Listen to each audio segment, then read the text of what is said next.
Hindistan cevizi kurabiyesi yapacağız. Bol malzemeli 250 gram tereyağımızı uygun kabımızın içine aldık. 1 su bardağı Hindistan cevizimizi dökelim. 1 su bardağı pudra şekerimizi dökelim. 2 tane yumurtamız, birinin akını ayırdım kenarıya.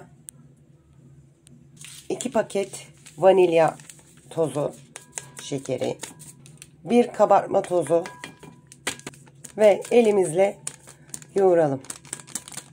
Bütün malzemeleri birbirine geçirdim. Şimdi yavaş yavaş birer bardak un ekleyeceğim.